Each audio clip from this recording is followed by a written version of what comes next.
Welcome to This Explainer. Today, we're diving into something that is literally all around us, Indian society. We're going to take the first chapter of this foundational sociology text and totally demystify it for you. Honestly, by the end of this, we're going to completely change how you view the society you've grown up in. We're taking the world you think you know, and we're flipping it right on its head. Think about it. When you start a new subject in school, say physics or history, you basically start from zero, right? Nobody expects a kid to just naturally understand complex historical timelines. But sociology, you might be sitting there thinking, well, I've lived in this society for 17 or 18 years, so yeah, I actually know how all this works. Because you grew up here, you've absorbed the rules automatically, without anyone ever having to explicitly teach them to you. Well, okay, let's dive into this. The answer to that question is yes, you absolutely do know a lot. But that's exactly the problem. This automatic, deeply ingrained knowledge is actually your biggest hurdle right now. Sociology is totally unique because to learn it, you first have to unlearn what you think is just basic common sense. The hardest part here isn't memorizing new facts, it's letting go of all those assumptions you've been holding on to your entire life. Consider the difference between common sense and a sociological perspective. That common sense you've developed, it comes from a super specific bubble, your family, your friend group, your particular neighborhood. Because of that, your common sense is partial, it's incomplete, and it's heavily biased towards your own environment.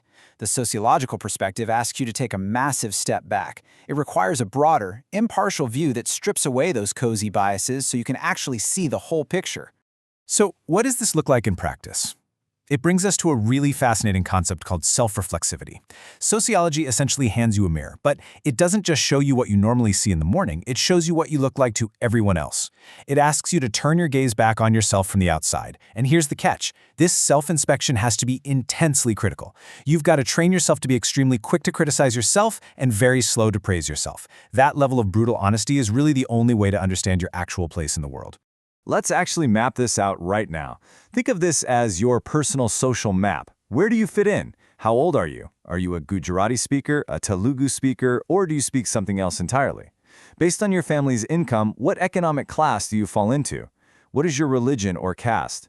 You see, you aren't just an individual floating around in a vacuum. You're an incredibly complex intersection of all these different identities. All these layers stack up to locate you on the map of Indian society, placing you right in the middle of a massive web of social relationships. And when you start defining your location on that map, you suddenly realize you belong to some massive demographic groups. Just consider this reality for a second. 40%. Right now, people aged 17, 18, or younger make up roughly 40% of India's entire population. Just by charting your age, you're instantly placed on a social map alongside millions and millions of others. Your specific demographic dictates major trends, economic policies, and honestly, the future direction of the entire nation.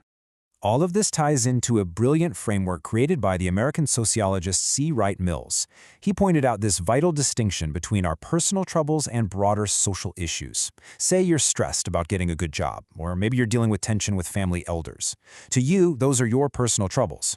But Mills shows us that sociology maps the hidden links between those individual, highly personal worries and massive structural social issues.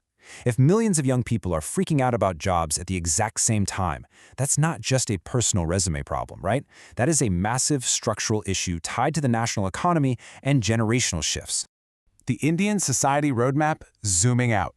Now that we've properly tuned our sociological lens, let's pick up the pace and preview the massive societal forces we're going to encounter in the upcoming chapters.